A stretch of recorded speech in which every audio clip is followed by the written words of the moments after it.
चल रहा है हमारा periodic classification of element, periodic table. उसमें सबसे पहले थी हिस्ट्री में साइंटिस्ट आ गए कि इस साइंटिस्ट ने किया है। ज्यादा फोकस आप मेंडलीव पे करेंगे और अगर पिछले देखें तो डोबेनियर और न्यूलैंड पे करेंगे। इन्हीं तीन पे ज्यादा क्वेश्चन आते हैं। मेंडलीव के मेरिट्स क्या हैं, डीमेरिट्स क्या है, उस पर फोकस कर लेंगे। फिर जब प्रॉपर्टीज आई तो पहली प्रॉपर्टी सबसे इंपॉर्टेंट थी एटॉमिक साइज। टॉप से बॉटम साइज बढ़ा था। क्यों बढ़ा था? क्योंकि शेल्स बढ़ रही थी। More the number of shells more will be the size. तो टॉप टू बॉटम आपको ध्यान रखना है, साइज बढ़ा है क्योंकि शेल बढ़ी। और लेफ्ट टू राइट जाने पे पीरियोडिक टेबल साइज कम हो गया था। तो इसका रीजन आप कहेंगे इफेक्टिव न्यूक्लियर चार्ज बढ़ा। तो लेफ्ट टू राइट जाते हैं तो न्यूक्लियस का जो चार्ज है, उसकी जो इफेक्टिव वैल्यू है, इफेक्टिव पावर है, वो बढ़ती है। तो size top to bottom increase, left to right decrease. पहला डन। सेकेंड हमने कल पढ़ना स्टार्ट किया, दैट इज आयनाइजेशन एनर्जी। कोई भी अगर एक एटम है, उस एटम के ये इलेक्ट्रॉन है, ये फोर्स ऑफ अट्रैक्शन, और हम चाहते हैं कि ये अट्रैक्शन ब्रेक हो जाए, इलेक्ट्रॉन बाहर आ जाए। तो ये अपने कैटाइन में चेंज होगा, इलेक्ट्रॉन बाहर आएगा। यहाँ हमें जो भी एनर्जी सप्लाई करनी पड़ती है, that is known as ionization energy. So what is ionization energy? It is the energy required to remove one electron from neutral gaseous atom. तो कई बार टीचर पूछ लेते हैं why neutral gaseous atom? बताओ why neutral gaseous? तो आपको बस answer में ये लिखना है, it is for comparison purpose. Comparison कहने का मतलब भाई एक कॉमन सेंस की बात है, जब हम एनर्जी दे रहे हैं बाहर से, तो वो एनर्जी सिर्फ इसे तोड़ने के लिए तो जाए। अगर ये बाहर किसी और से जुड़ा हुआ है तो वो एनर्जी वहां भी यूज हो जाएगी, तो हमें कंपेयर करना मुश्किल हो जाएगा। तो सबको सेम स्टेट में लाके तो कंपेयर करें, तो इसीलिए सबके सबको गैसियस बना दिया, दैट मींस आइसोलेटेड कर दिया। अब सब एक लेवल पे है। अब आप जो भी एनर्जी दे रहे हैं वो सिर्फ इसके लिए है और किसी के लिए नहीं। तो for comparison purpose all the element should be in the same state. सारे के सारे एलिमेंट एक ही जैसे होने चाहिए, therefore neutral gases atom is taken. अब आयनाइजेशन एनर्जी के लिए कल हमने पढ़ा था कि साइज पे डिपेंड करती है। तो साइज और आयनाइजेशन में कल क्या पढ़ लिया था बेटा? साइज और आयनाइजेशन क्या है? इनवर्सली। तो टॉप से बॉटम साइज बढ़ता है तो आयनाइजेशन कम होगी, लेफ्ट से राइट साइज घटता है तो आयनाइजेशन बढ़े। बट जब लेफ्ट से राइट जाते हैं तो कुछ एक्सेप्शन आते हैं। दो एक्सेप्शन कल हमने मेन बात किए थे कि लेफ्ट से राइट जाने पे आयनाइजेशन क्यों बढ़ी थी। तो बेटा इसमें एक एक्सेप्शन था इलेक्ट्रॉनिक कॉन्फ़िगरेशन, ये हमने कल डिस्कस किया था। और इलेक्ट्रॉनिक कॉन्फ़िगरेशन में क्या कहा था कि अगर p सबशेल में 3 इलेक्ट्रॉन आ गए, p सबशेल में 6 आ गए, तो ये वाली पहली वाली कंडीशन है हाफ फिल्ड, दूसरी वाली कंडीशन है फुल फिल्ड। तो हाफ फिल्ड या full field condition extra stable हो जाती है। यहाँ सिमेट्री होती है जिसकी वजह से स्टेबल होते हैं। ऐसे ही जब थोड़ा आप हायर लेवल पे जाओगे तो डी में 5 होना, डी में 10 होना, ये भी हाफ फिल्ड और फुल फिल्ड में आएगा। अब कोई बच्चा ये मत कहना एस में 1 या 2, ऑब्वियसली वो भी है, बट एस में सिर्फ 2 ही इलेक्ट्रॉन है तो ज्यादा इंपॉर्टेंट नहीं। एक्चुअली यहाँ P4 आएगा, फिर P5, फिर P6, तो P4 की आयनाइजेशन एनर्जी कम होगी। दैट मीन्स यहाँ क्वेश्चन बन सकते हैं। यहाँ तो सिर्फ 2 ही है, एक हाफ है एक फुल है, ऑब्वियसली फुल वाला ज्यादा स्टेबल है तो इसकी आयनाइजेशन ज्यादा होगी। तो एस इंपॉर्टेंट नहीं है, डी और पी इंपॉर्टेंट है। तो इलेक्ट्रॉनिक कॉन्फ़िगरेशन कल हमने सेकंड पॉइंट पढ़ा था। पहला पढ़ा था आयनाइजेशन एनर्जी साइज पे डिपेंड करती है, और पीरियोडिक टेबल में टॉप से बॉटम साइज बढ़ा तो आयनाइजेशन एनर्जी कम हो गई, लेफ्ट से राइट साइज कम हुआ तो आयनाइजेशन एनर्जी बढ़ गई। ये हमने कल पीरियोडिक टेबल का एक जनरल पॉइंट पढ़ा।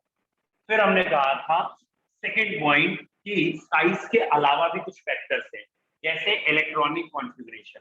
तो जहां जहां स्टेबल कॉन्फ़िगरेशन आएगा वहां आयनाइजेशन ज्यादा होगी, P3 और P6 में। फॉर एग्जांपल बेटा ये नाइट्रोजन है और ऑक्सीजन है। नाइट्रोजन का electronic configuration outer most 2p3 है, ऑक्सीजन का 2p4 है। जनरल भाषा में लेफ्ट टू राइट साइज घटता है, तो नाइट्रोजन लेफ्ट में ऑक्सीजन राइट में, तो साइज तो कम हो रहा है, तो आयनाइजेशन बढ़नी चाहिए। तो oxygen should have greater ionization energy than nitrogen, लेकिन होता उल्टा है, आयनाइजेशन किसकी ज्यादा है? नाइट्रोजन की ज्यादा है। तो बेटा why nitrogen has higher ionization energy? तो आप कहेंगे due to stable electronic configuration. Nitrogen क्या है, हाफ फिल्ड है, और हाफ फिल्ड का इलेक्ट्रॉनिक कॉन्फिगरेशन क्या है, स्टेबल। तो ये स्टेबल कॉन्फिगरेशन की वजह से इसकी आयनाइजेशन अगले मेंबर से ज्यादा। बोलो बेटो, क्लियर है? पहले दोनों फैक्टर क्लियर हैं, पूछो। बहुत, हाँ तीसरी भाई, ये तो फुल फिल्ड है, हाफ फिल्ड भी स्टेबल है, फुल फिल्ड भी, but full field is obviously much more stable than half. बोलो क्लियर है दोनों फैक्टर? तो बच्चों तीसरे फैक्टर पे आ रहे हैं, जिसको हम पेनिट्रेटिंग इफेक्ट भी कहते हैं, और स्क्रीनिंग इफेक्ट एक और है। तो दो फैक्टर और है, एक है penetrating effect, penetrating effect. What is penetration, penetrating effect?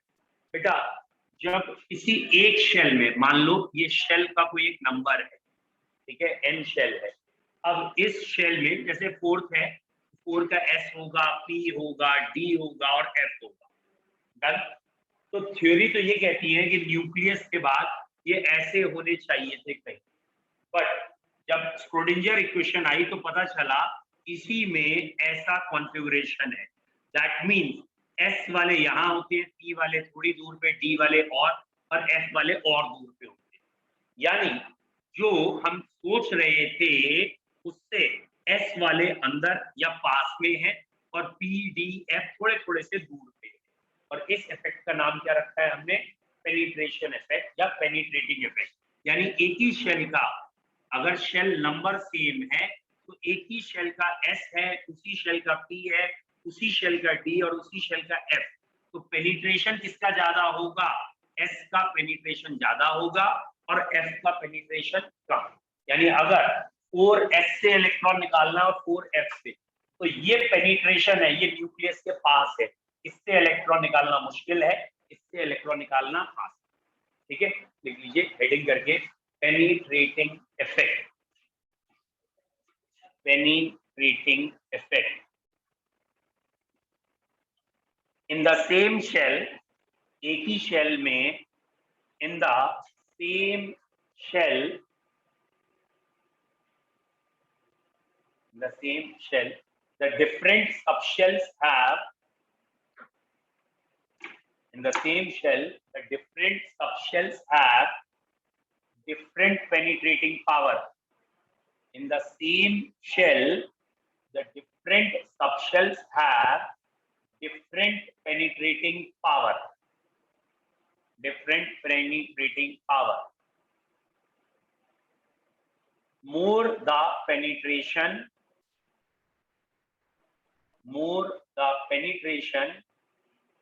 closer the subshell, more the penetration, closer the subshell to the nucleus. More the penetration, closer the subshell to the nucleus. Penetration ज्यादा हो गया तो subshell nucleus से ज्यादा पास आ जाएगी, और अगर ये सबशेल न्यूक्लियस के पास आ गई तो यहाँ से इलेक्ट्रॉन निकालना मुश्किल हो जाएगा। Therefore, more will be the ionization energy. More the penetration, more closer the subshell to the nucleus, therefore more the ionization energy. ठीक है, ये लिखे ऑर्डर ऑफ पेनिट्रेटिंग पावर, ये लिखा है NS NP ND NF। Order of penetrating power, S की penetrating power ज्यादा है P से, D से और F से, ये डिक्रीजिंग ऑर्डर में है ऑर्डर ऑफ पेनिट्रेटिंग पावर। ठीक है, और जिसका पेनिट्रेशन ज्यादा उसकी आयनाइजेशन भी ज्यादा।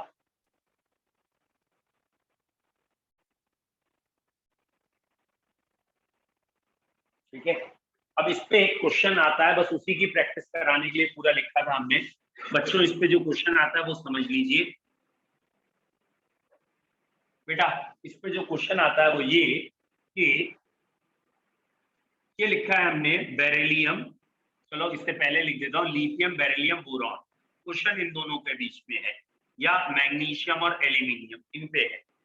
लेफ्ट से राइट साइज घटता है, इसका एटॉमिक नंबर बेटा 3 है, ये 4 है, ये 5 है, carbon 6 and so on. Left से राइट एटॉमिक नंबर बढ़ रहा है, साइज घट रहा है, तो आयनाइजेशन बढ़नी चाहिए।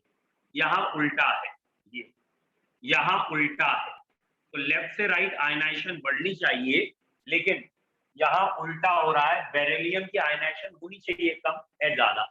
ऐसे ही मैग्नीशियम की आयनाइजेशन होनी चाहिए कम, है ज्यादा। यहाँ तक समझ में आया? ये एक्सेप्शन प्रूफ करना है। एक तरीका इसको प्रूफ करने का ये है कि हम इसका कॉन्फ़िगरेशन लिखते हैं और इसका कॉन्फ़िगरेशन लिखते हैं और एग्जामिनर से कह दें कि ये देखो भाई फुलफिल्ड है, और फुलफिल्ड की आयनाइजेशन अगले मेंबर से ज्यादा होती है, तो हो गई भाई फुलफिल्ड की वजह से। एक तरीका ये, बट इसका ज्यादा सही आंसर है कि यहाँ पे एस में इलेक्ट्रॉन है, पेयर्ड है, और यहाँ पी में एक अनपेयर है। तो पेयर को अनपेयर कराना बहुत मुश्किल होता है, और इसके लिए हम वर्ड यूज कर लेते हैं पेनिट्रेटिंग इफेक्ट। तो यहाँ हम कह देते हैं कि यहाँ एस सबशेल में पेनिट्रेटिंग इफेक्ट लगा, जिसकी वजह से इसकी आयनाइजेशन एनर्जी अगले मेंबर से भी क्या हो गई, ज्यादा। सेम ये है बेटा कॉन्फ़िगरेशन 3s2, और इसका है 3s2 3p1। आप कहना चाहें तो कह सकते हैं एस फुलफिल्ड है, इसलिए आयनाइजेशन ज्यादा है, एग्जामिनर उसमें भी नंबर दे देगा। लेकिन ज्यादा अच्छा है आप कहें यहाँ पेनिट्रेटिंग इफेक्ट की वजह से इसकी आयनाइजेशन एनर्जी से ज्यादा। क्लियर? पॉइंट करके बोल रहा हूँ, लिख लीजिए। although beryllium has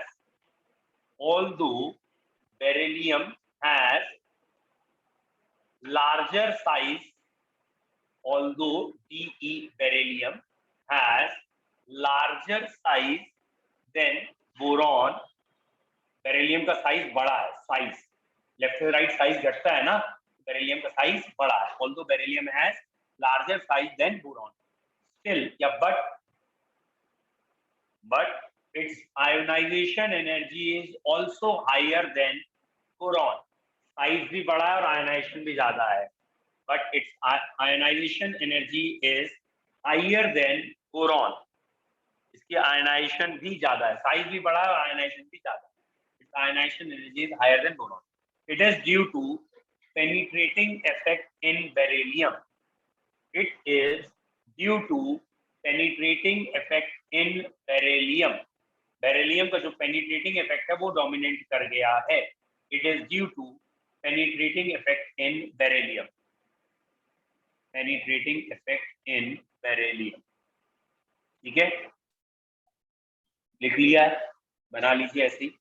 beryllium boron 2s2 2s2 2p1 2p penetrating effect लिखेंगे। ऐसे मैग्नीशियम एल्यूमिनियम, और चाहे तो ये वाले ना लिखते चलेगा, ठीक है। तो आयनाइजेशन एनर्जी दोनों जरूर लिखिएगा, क्योंकि कई बार वो मैग्नीशियम एल्यूमिनियम दे देते हैं, और बच्चों ध्यान रखना कई बार वो एटॉमिक नंबर दे देंगे, नाम नहीं देंगे, 12 13 4 5। तो आप थोड़ा सतर्क रहिएगा, अगर एटॉमिक नंबर दिए हैं तो भी पहचान लीजिएगा ये एक्सेप्शन है। वैसे लेफ्ट से राइट आयनाइजेशन बढ़ती है, यहाँ लेफ्ट वाले की ज्यादा है, राइट वाले की कम। लेफ्ट वाले की ज्यादा, राइट वाले की आयनाइजेशन कम, और आंसर में लिखा जाता है पेनिट्रेटिंग इफेक्ट।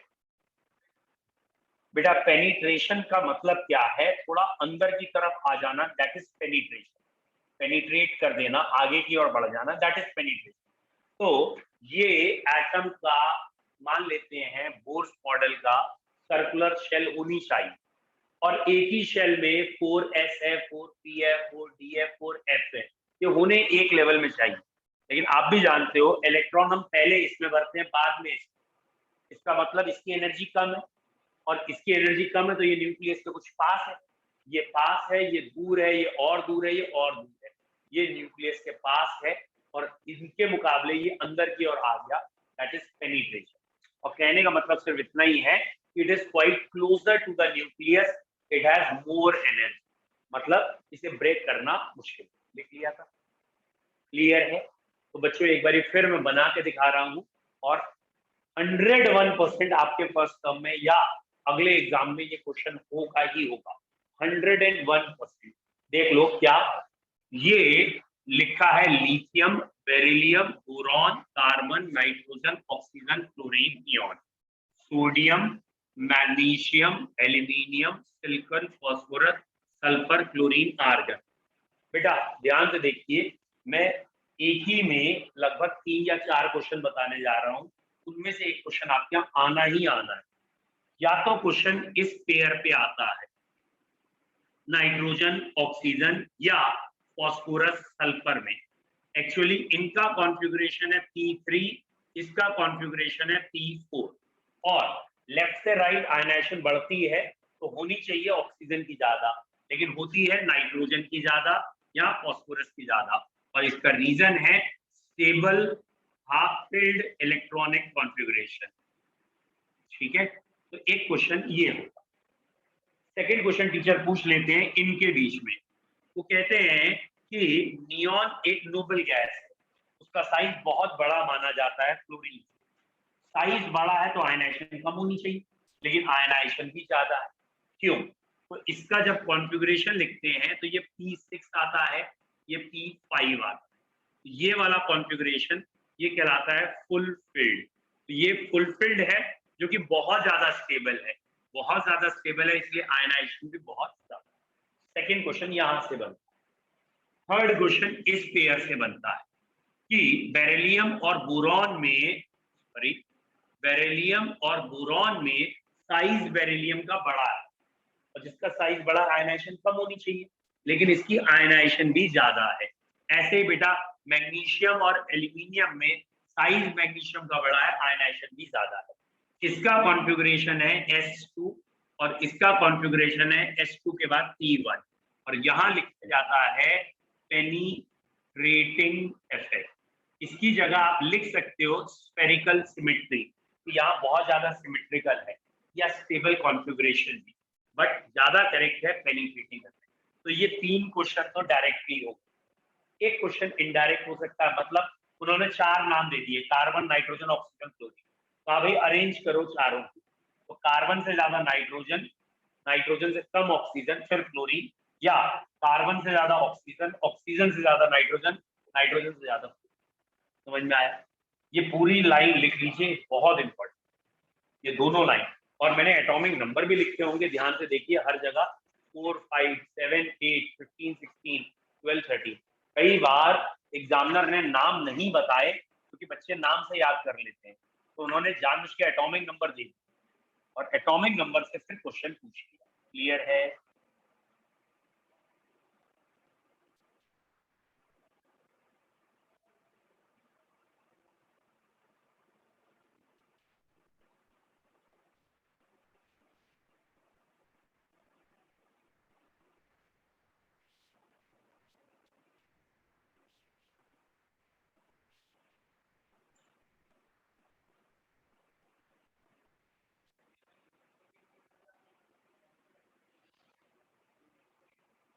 वो ऑर्डिनरी है, मतलब लेफ्ट टू राइट आयनाइजेशन बढ़ती है, बढ़ेगी, लिथियम और बेरिलियम की ज्यादा, sodium magnesium left to right बढ़ेगी।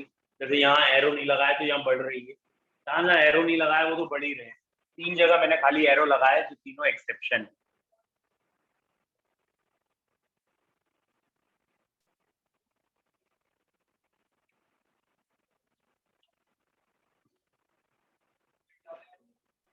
हाँ बेटा, डबल एरो मतलब very very large, single arrow मतलब लार्ज, और या हाई, डबल में वेरी वेरी हाई।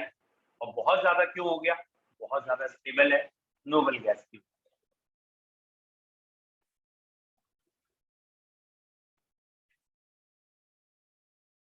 बेटा एक क्वेश्चन लिख लो अब। Arrange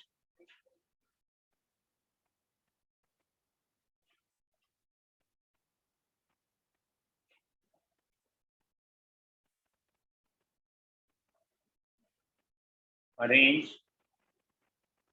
in increasing order of ionization energies, arrange in increasing order of ionization energies for for atomic number for atomic number 11, 12, 13, 14.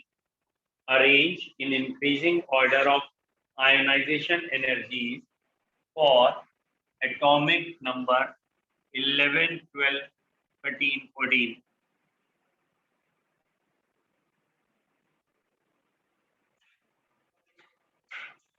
करिए बच्चे।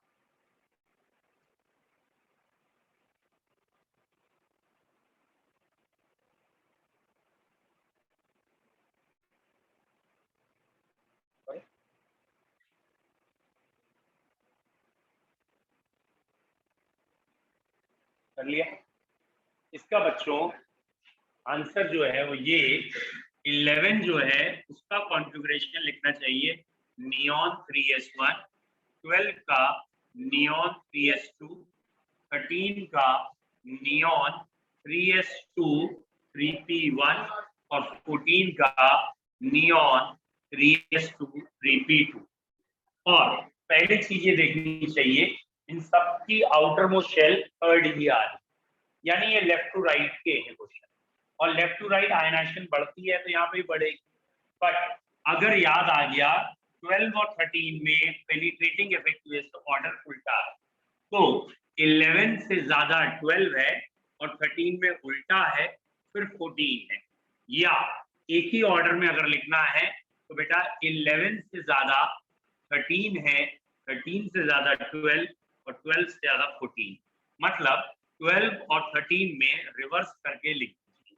तो अब आप कह सकते हैं अभी सबसे कम आयनाइजेशन एनर्जी 11 की है और सबसे ज्यादा 14। क्लियर? कोई डाउट आया समझ में? नहीं आया? नहीं आया? अभी हमने जो पीछे लाइन लिखी थी that is sodium magnesium aluminium, वहां देखो एटॉमिक नंबर 12 और 13 का कराया है और वहां लिखा है 12 में 3s2 है, 13 में 3p1 है और 3s2 की आयनाइजेशन 3p1 से ज्यादा होगी।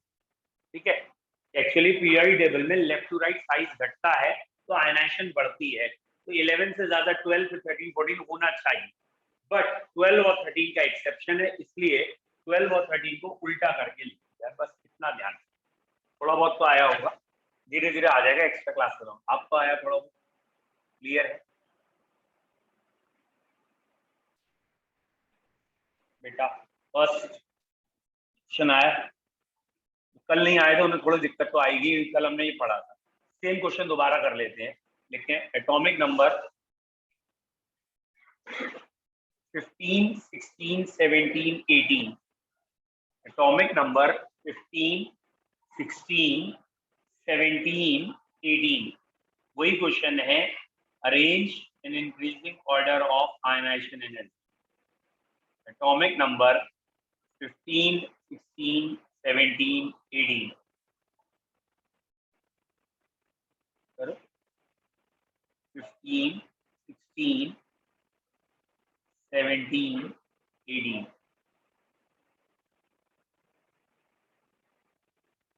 डन कर ली?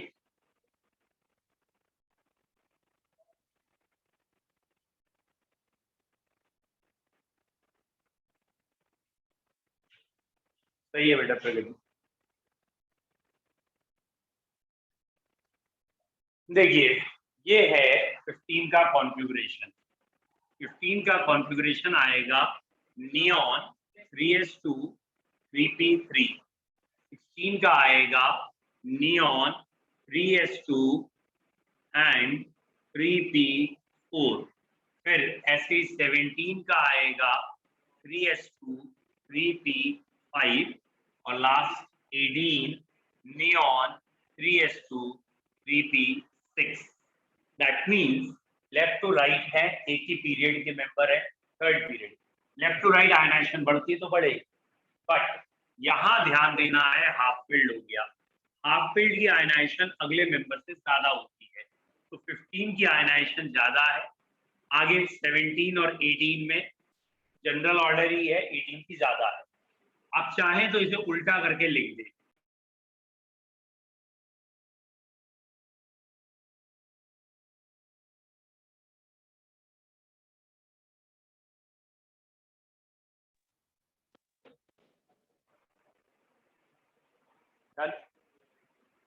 कोई डाउट? कर लिया?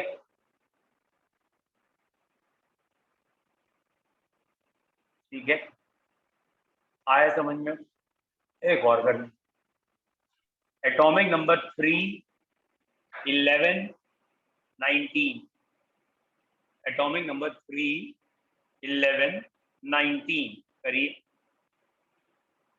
वही क्वेश्चन है आयनाइजेशन एनर्जी का increasing order. Atomic number 3, 11, 19।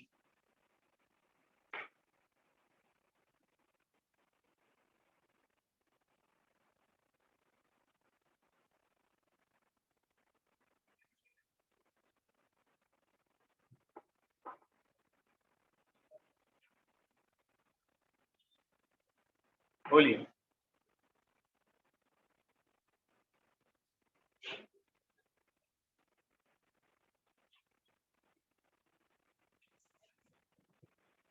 I hope so, सही आंसर बता रहे हैं ऑनलाइन वाले।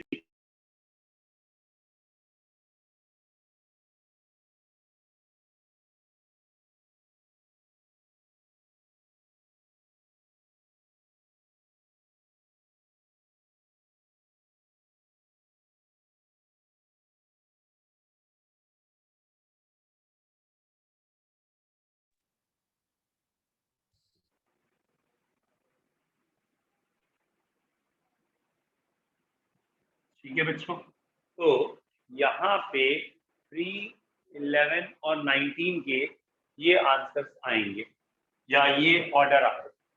बेटा आउटर मोस्ट इलेक्ट्रॉन जरूर सेम है, लेकिन आयनाइजेशन एनर्जी साइज पे भी डिपेंड करती है।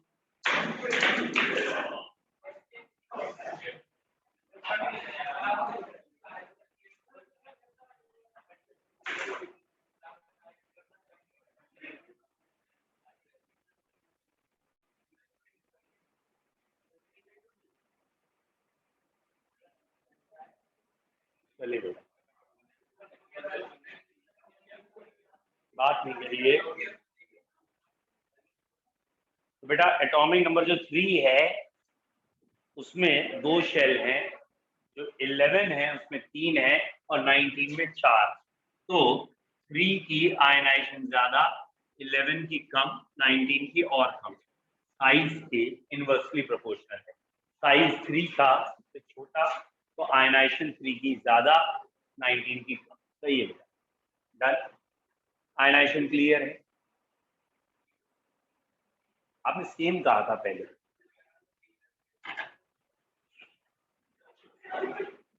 चलिए नेक्स्ट, अगली हेडिंग पे शिफ्ट हुई है। अगली हेडिंग का नाम है इलेक्ट्रॉन गेन एंथैल्पी। चलो बेटा एक बार पूछ के देखते हैं, वैसे कॉमन सेंस का क्वेश्चन है।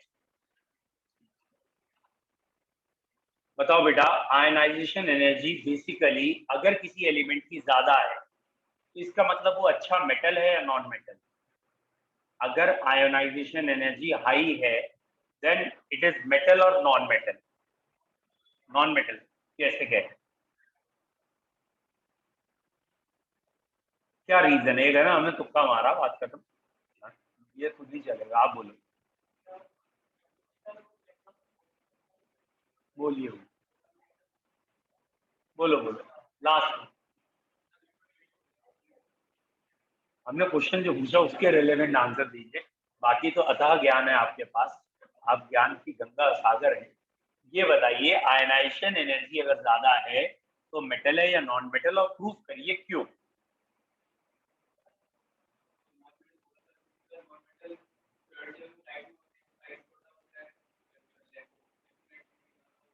चलिए बात तो वो भी है, लेकिन अभी आयनाइजेशन एनर्जी का जिक्र नहीं आया आपके उत्तर में। बोलो बेटा। आंसर सही है आपका, नॉन मेटल। लेकिन हम क्या सुनना चाह रहे थे कि आयनाइजेशन एनर्जी का आपको मतलब समझ में आए। आयनाइजेशन एनर्जी का मतलब होता है इलेक्ट्रॉन कितने टाइटली जुड़े हैं। आयनाइजेशन एनर्जी ज्यादा है मतलब इलेक्ट्रॉन बहुत टाइटली जुड़ा है एटम से। मेटल वो होते हैं जिसमें इलेक्ट्रॉन वीकली जुड़ा होता है, बहुत आसानी से निकल जाता है। तो अगर आयनाइजेशन एनर्जी ज्यादा है तो इलेक्ट्रॉन तो बहुत टाइटली जुड़ा है, और अगर इलेक्ट्रॉन टाइटली जुड़ा है इसका मतलब नॉन मेटल है। क्योंकि अगर मेटल होता तो आयनाइजेशन एनर्जी कम होती। Metal are electropositive, loses electron easily. तो इलेक्ट्रॉन आसानी से वही छोड़ सकता है जिसमें वो वीकली जुड़ा है, जिसमें टाइटली जुड़ा है वो कैसे छोड़े। समझ में आया? तो आयनाइजेशन एनर्जी का कंसेप्ट क्या है, आयनाइजेशन एनर्जी के पीछे भावना क्या है कि इलेक्ट्रॉन न्यूक्लियस से कितनी पावर, कितनी एनर्जी से जुड़ा है, वो आयनाइजेशन एनर्जी है। ज्यादा एनर्जी से जुड़ा है नॉन मेटल, कम एनर्जी से जुड़ा है मेटल। बोलो क्लियर है? Next is electron gain enthalpy. ये एक न्यूट्रल गैसियस एटम है, इसको आपने इलेक्ट्रॉन देने की कोशिश की, इसने इलेक्ट्रॉन लिया और अधिकतर ये एनर्जी छोड़ेगा, अधिकतर। बट कभी कभार ये एनर्जी एब्जॉर्ब भी कर सकता है। ठीक है, नेगेटिव भी हो सकता है ये प्रोसेस, पॉजिटिव भी हो सकता है। बेटा नेगेटिव का मतलब होता है एक्सोथर्मिक और पॉजिटिव का मतलब होता है endothermic.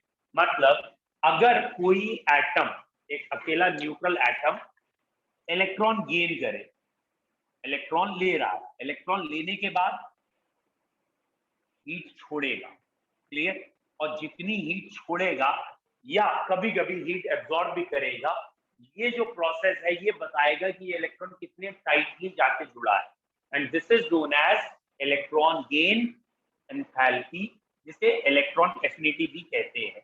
What is electron affinity? Electron लेने की कितनी क्षमता है, that is electron gain enthalpy और इलेक्ट्रॉन एफिनिटी। वर्ड समझ में आया? फिर से देखिए किसी सरल भाषा से, जैसे सपोज आपको कोई भी एक चीज पसंद आ गई, वॉट एवर, लेट सपोज आपने कोई एक छोटी मोटी कार देख ली, आपने अब तो यही खरीदनी है, और ऑब्वियसली जब आपने सोच लिया तो खरीद ही लेनी है, ठीक है, आपने ये कार खरीद ली, डन, ये कार अब आपकी होगी। तो बेटा ये जो कार आपने खरीदी है, ठीक है, ये आपकी कार है, डन। तो इसे खरीदने में कुछ खर्चा हुआ होगा, इज इट क्लियर? खूब मेहनत की होगी। कई लोग कह रहे हो यस सर, हाँ चोरी वोरी करने में रात की मेहनत लगी है हमारी, ठीक है, दिन रात की तो नहीं, लेकिन रात वाली मेहनत बहुत लगी है। फिलहाल ये कार आपके पास आई, डन। तो इन जनरल कुछ खर्चा हुआ है। लेट सपोज ये कार जो आपने खरीदी है ये 50 रुपीज की है, ठीक है, ऑटो व्हील हॉट व्हील्स वाली है। तो बेटा खुद ये 50 रुपए की कार खरीदी, अब तुम्हारे दोस्त को देख के लगा यार इसके पास कार है, मेरे पास भी कार होनी चाहिए, है ना, उसने भी मेहनत की, उसने भी कार खरीदी, उसने 100 रुपए वाली खरीदी। Is it clear? पॉइंट समझ में आ रहा है? आप प्रैक्टिकली समझो, चलो दोस्त को छोड़ दो, आपने जब एक कार ले ली तो आपको बड़ा अच्छा लगा कार लेके, आपने कहा एक और कार खरीदेंगे, एक और कार जब खरीदी तो आपने 100 रुपए की खरीद ली, and so on whatever, ठीक है। तो अब आपके पास दो कारें, 50 रुपए वाली, 100 रुपए वाली, वॉट एवर, ठीक है। चलिए इसमें भावनाएं नहीं आ रही, लाख लगा लो यार, ठीक है, एक 50 लाख की ली है, एक 100 लाख की, 1 करोड़ की कार ली। अब क्लियर? डन, यहाँ तक ठीक है। अब इसे प्रैक्टिकली सोच के देखिएगा, आपका भाई जब आप 50 लाख और 1 करोड़ की कार ले रहे हो तो नौकर होंगे ही घर में, कैमरे वैमरे वॉट, नौकर भागते हुए आपके पास आके आ रहा है, भाऊ जी एक कार चोरी हो गई। तो आपको एक बेसिकली जो अटैचमेंट होगा, आप क्या इच्छा होगी कि कम से कम ये बच गई, अच्छी बात है। कौन सी कार आपको लगता है अगर चोरी हुई भी हो तो भैया ये वाली निकल ले, कौन सी? कॉमन सेंस, इसमें खर्चा कम हुआ ना तो इसका फोर्स ऑफ अट्रैक्शन भी कम, इसमें खर्चा ज्यादा हुआ ना, यही खर्चा फोर्स ऑफ अट्रैक्शन है, ये अट्रैक्शन आपका ज्यादा। Is it clear? अगर कोई दोस्त आपसे कहता है यार ये 1 लाख, एक व्हाटएवर 1 करोड़ की कार मुझे दे दे, ठीक है, आपको खरीद ले भाई, ले ले। वो कहते नहीं यही वाली कार चाहिए, तो आप क्या कहोगे, 1 करोड़ में मैंने खरीद के अभी अभी ला ही रहा हूँ, तो मुझे 50 लाख दे दे। फिर ये देखो बिजनेसमैन तो सारे यहाँ बैठे हैं, तुरंत कह रहा है 1 करोड़ 50 लाख दे दे, मतलब 1 करोड़ से जैसे ही वो ज्यादा वैल्यू देगा ये कार उसकी हो जाएगी। पॉइंट समझ रहे? तो ये जो आपका और इस कार का अट्रैक्शन है वो ये है, इस वैल्यू से ऊपर जाते ही ये अट्रैक्शन टूट जाएगा। पॉइंट समझ रहे हो? यानी प्रोसेस रिवर्सिबल होती है, प्रोसेस रिवर्सिबल होती है। अगर इस डायरेक्शन में हीट निकली है तो पिछले डायरेक्शन में हीट एब्जॉर्ब होगी, और अगर 100 जूल एनर्जी निकली थी तो 100 जूल देने पे ही वापस हो जाएगा। पॉइंट समझ में आ रहा है? अगली लाइन समझ में आनी चाहिए, अगर किसी एटम में इलेक्ट्रॉन जुड़ने पे ज्यादा हीट निकलती है, ज्यादा हीट निकलती है, तो वो इलेक्ट्रॉन उतनी ही ज्यादा टाइटली जुड़ गया है। पॉइंट समझ में आ रहा है? अगर ज्यादा हीट निकली है तो इसका मतलब तोड़ने के लिए भी ज्यादा हीट देनी पड़ेगी, इसका मतलब वो ज्यादा टाइटली जुड़ा है। तो what is electron gain enthalpy? Electron gain enthalpy आपको क्या समझा रहा है? How much is the attraction of electron with the nucleus. यहां जो हीट निकलेगी उससे हमें पता क्या चलेगा कि ये जितनी ज्यादा हीट निकली है इलेक्ट्रॉन उतना ही ज्यादा फर्मली या टाइटली जुड़ा है।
चलो बच्चों,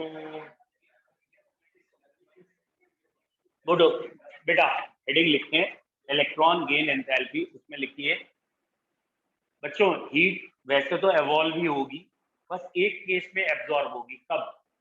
तो बच्चा बताएगा कब एब्जॉर्ब होगी। Noble gases. Noble gases electron लेना तो चाहते ही नहीं, आप नोबल गैसेस को जबरदस्ती इलेक्ट्रॉन देना चाहते हो, तो इलेक्ट्रॉन दोगे, एनर्जी भी देनी पड़ेगी। तो in case of noble gases endothermic है, बाकी हमेशा एक्सोथर्मिक। लिखते हैं हेडिंग इलेक्ट्रॉन गेन एंथैल्पी में, it is the heat change या energy change, it is the energy change, एक ही बात हुई, it is the energy change when one electron is added to an, it is the energy change when one electron is added to an neutral gaseous atom. It is the energy change when one electron is added to an neutral gaseous atom. Okay. It is also called as electron affinity. Electron लेने की क्षमता electron affinity भी कहते हैं। It is also called as electron affinity.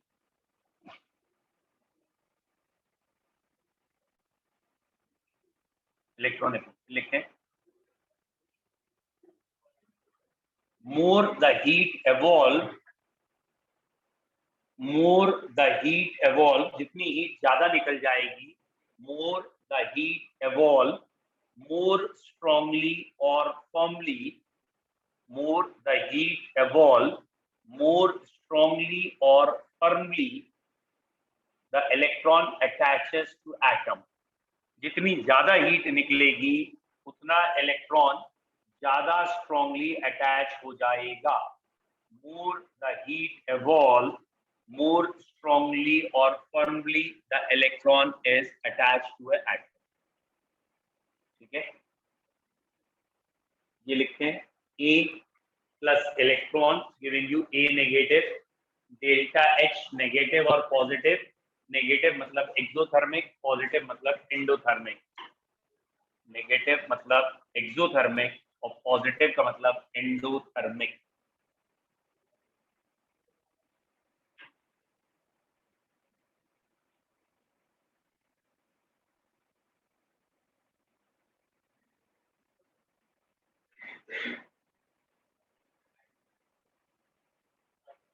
लिख लिया? Time हो रहा है? 5 मिनट है अभी.